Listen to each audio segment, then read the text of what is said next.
Je m'appelle Guillaume, je suis militant au Secours Rouge Genève et le 14 avril de cette année, je vais avoir un procès en Suisse car je suis parti dans les années 2015-2016 au Rojava.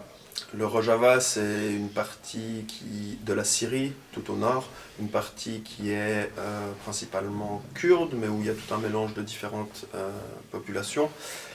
Et cette région de la Syrie construit depuis 2013 un projet révolutionnaire, essaie de mettre en place une société révolutionnaire basée sur des principes d'écologie, de socialisme, de féminisme et aussi d'autodéfense. Cette partie de la Syrie est en conflit depuis la période des printemps arabes, plus ou moins.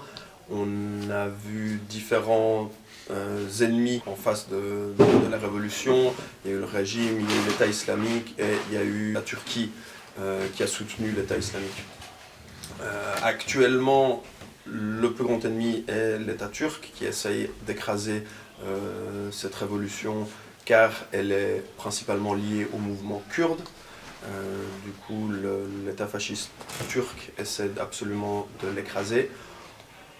À l'époque où j'y étais, la révolution devait combattre face à l'État islamique, qui est depuis tombé. Les faits pour lesquels je suis accusé reposent sur une spécificité assez suisse, c'est-à-dire qu'on m'accuse d'avoir servi une armée étrangère. Donc dans ce cas-là, les YPG, qui sont les unités de défense du peuple, qui est une milice qui est au service de la révolution au Rojava. Dans mon cas, je n'ai jamais parlé, j'ai jamais exprimé ce que j'ai fait là-bas spécifiquement, et c'est une position politique que j'assume, car pour moi et pour le mouvement révolutionnaire, il n'y a pas vraiment de différence entre des personnes qui vont pour soutenir la révolution en prenant les armes ou en y allant, en participant à des projets civils. La révolution, on a toujours besoin des deux. Un projet civil qui ne peut pas se défendre n'a pas de sens et va bien évidemment périr. Et un projet qui est que militaire n'a pas un sens révolutionnaire non plus, car il doit s'appuyer sur des bases politiques et une base aussi dans la société. Du coup, pour moi, je n'ai jamais exprimé ce que j'ai fait là-bas, mais la justice militaire suisse essaye de me poursuivre et m'accuse d'avoir pris les armes, d'avoir combattu l'État islamique en ayant rejoint les YPG. Le 14 avril, j'aurai donc un procès qui aura lieu à Sion, en Valais. Ce sera devant la justice militaire. Et on a décidé de tenir une ligne politique, une ligne révolutionnaire. Je vais me présenter là-bas en tant que militant communiste. Je me suis rendu au Rojava en tant que militant communiste pour soutenir la révolution là-bas. Donc je fais la même chose devant le procès. Je vais avoir une position politique qui à la fois expliquera cette non-différenciation qu'on doit faire dans le mouvement révolutionnaire entre les projets militaires et les projets civils. On a besoin des deux. Et en plus, on va profiter d'attaquer un peu la soi-disant neutralité suisse, qui est aussi une des raisons pourquoi on nous interdit d'aller faire du service militaire à l'étranger dans la loi militaire suisse. Car beaucoup de gens connaissent un peu la soi-disant neutralité suisse, comme quoi on ne prend pas part dans les conflits et qu'on a toujours un peu une position en arrière de tous les conflits. C'est clairement un mensonge, c'est clairement quelque chose qui a été démonté historiquement.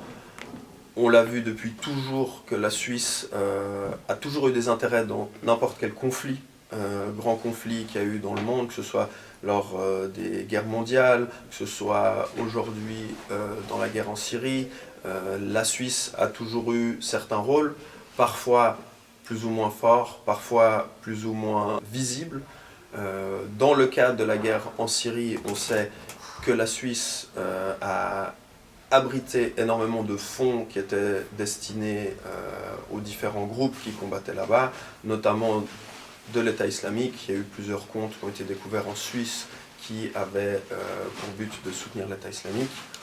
On a aussi en Suisse des investissements qui se font, par exemple en Turquie, où la Turquie a toujours eu un rôle très fort dans cette guerre. De un, parce qu'elle s'opposait à l'indépendance des Kurdes. De deux, parce que en fait, elle a un projet fasciste à l'interne du pays. Et du coup, on sait qu'en Suisse, il y a énormément d'investissements qui sont faits. Il y a eu, pas l'armée directement, mais la Suisse qui a vendu des armes à la Turquie pendant très très longtemps. Aujourd'hui, c'est plus le cas, mais l'armée turque utilise encore des armes suisses. Et aujourd'hui, la Suisse se cache sous d'autres excuses pour vendre par exemple des composants d'armes qui ne sont pas en soi considérés comme des armes, ou des connaissances scientifiques à la Turquie pour qu'elle puisse développer son matériel militaire. Donc la Suisse n'a clairement aucune neutralité dans ce conflit-là, comme dans la majorité des autres conflits. Elle utilise la neutralité cette pseudo-neutralité pour défendre ses propres intérêts et surtout pour cacher son rôle dans l'impérialisme occidental et dans les différents liens qu'elle a dans la guerre et dans les guerres qui sont à travers le monde. Le procès aura pour but aussi d'affirmer justement que l'internationalisme, c'est refuser cette neutralité. On n'a pas, en tant que révolutionnaire, à avoir de neutralité. On assume rejoindre un camp. Et dans ce cas-là, et historiquement, dans l'internationalisme, c'est toujours rejoindre les camarades qui combattent l'impérialisme, qui combattent le fascisme partout dans le monde. Ma démarche au Rojava a vraiment été dans cette dynamique-là. Et de nouveau, encore une fois, l'importance n'est pas dans le fait que est-ce que j'ai pris les armes ou est-ce que j'ai participer à des projets civils. L'intention, c'est de soutenir la révolution.